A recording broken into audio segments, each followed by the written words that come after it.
j'ai un beau petit mot spécial cette semaine, je l'aime bien. Bienvenue au mot de la semaine.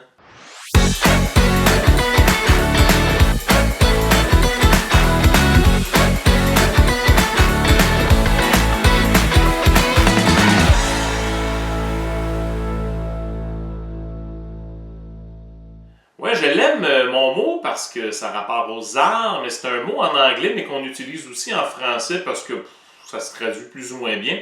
Le mot pop art, du pop art, à ne pas confondre avec des pop tarts. Alors ici on a des pop tarts aux fraises, ce n'est pas ça. Des pop tarts au chocolat, non, ce n'est pas ça. Ainsi qu'une sorte de pop tart dégueulasse, non, ce n'est pas ça. Alors ce serait quoi en français du pop art? Alors si on avait à traduire ça, là. Le pop veut dire quoi, dans le fond? Est-ce que du pop art, c'est ce qu'on appelle de l'art popcorn? Du cinéma popcorn, là, c'est du cinéma que tu te casses pas trop la tête, mettons. C'est un film avec The Rock, mettons. Et là, ce serait de l'art popcorn. Est-ce que c'est de l'art populaire? Ou c'est de l'art populiste? Ouh, petite nuance ici. Pour faire mes 3 choix de réponse, c'est pas dur. Je suis allé chercher les 3 mots qui commençaient par pop dans le dictionnaire. Il n'y en a pas d'autres. Parce que non, pop tart n'est pas dans le dictionnaire. Sais-tu que, je veux pas être trop populiste, mais c'est l'heure de voter? Levez la main ceux qui disent que du pop art, c'est au fond de l'art popcorn. Levez la main ceux qui disent de l'art populaire. Et finalement, levez la main ceux qui disent c'est de l'art populiste. La bonne réponse, c'est... Popcorn! Non. B! De l'art populaire. Ouais, du pop art, c'est du popular art. Du popular art, du pop art, hey, c'est dur à dire, pop art. C'est plus facile de dire pop tart. Ouais. Une chance que les tartelettes zéro nutritives, ça s'appelle pas des pop art, parce que ça serait vraiment difficile à dire le matin. Va te prendre 2 pop art. Le pop art est né en Angleterre dans les années 50, mais c'est vraiment dans les années 60 et 70 qu'on a vu ça. Je n'étais pas né, en fait je suis né en 1978, mais en 1979, je ne consommais pas beaucoup d'art, encore moins de l'art populaire. Mais c'est vraiment dans ces années-là. C'est un mouvement artistique qui était bien populaire. Et moi, je connais ça parce que j'ai beaucoup entendu parler de Andy Warhol et j'ai vu beaucoup de ses œuvres. Lui, c'est l'espèce de figure de proue, si tu veux, de ce mouvement-là. C'est pas lui qui a inventé ça, mais c'est lui, dans le fond, qui a popularisé le tout. C'est comme le leader là-dedans. La figure de proue, c'est l'avant d'un bateau. C'est comme lui qui est à l'avant du bateau. C'est comme lui, le gars hot de la patente, le capitaine du tout. C'est le plus connu. C'est ça un peu la figure de proue. La figure de proue du reggae, c'est Bob Marley. Du rock and roll, c'est Elvis. Tu sais, tu dis reggae, Bob Marley. Tu dis pop art, Andy Warhol.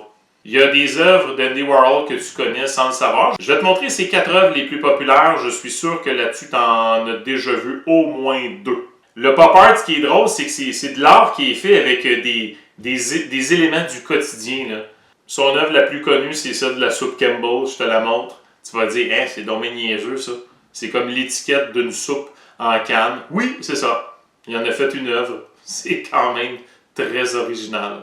Une autre de ses œuvres, c'est la banane, c'est le dessin d'une banane. Ça, c'était sur la couverture d'un album de Velvet Underground.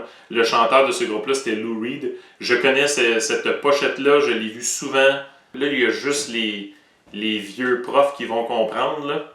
Il y avait, quand j'étais jeune, un club de musique qui s'appelait la Maison Columbia, puis tu pouvais commander des CD que tu recevais à la maison. Là, tu t'abonnais, il fallait t'acheter tant de CD en tant de temps.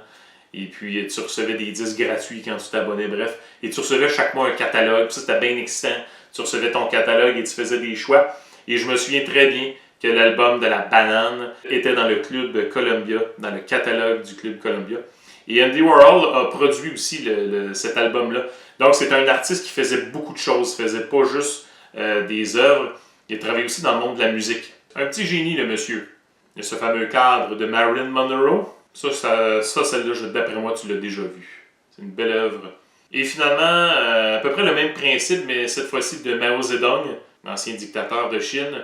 Alors voilà, le pop art, tu vois un peu le genre. Tu taperas pop art dans Google, là, tu vas voir toutes sortes d'affaires. C'est quand même cool. C'est comme une espèce d'art qui est comme très accessible. Tu sais, des fois, tu vas voir là, des peintures, tu fais comme « Ok, je ne comprends rien de cette œuvre. » Ça, ces affaires-là, c'est comme « Voici! » C'est une banane. C'est une canne de soupe. Je trouve ça le fun, moi. Alors voilà le pop art, très populaire dans les années 60-70. Donc la prochaine fois que tu vas entendre pop art, tu sauras que ce n'est pas des pop-tarts, mais bien un mouvement artistique. Sur ce, on se revoit pour un autre mot de la semaine.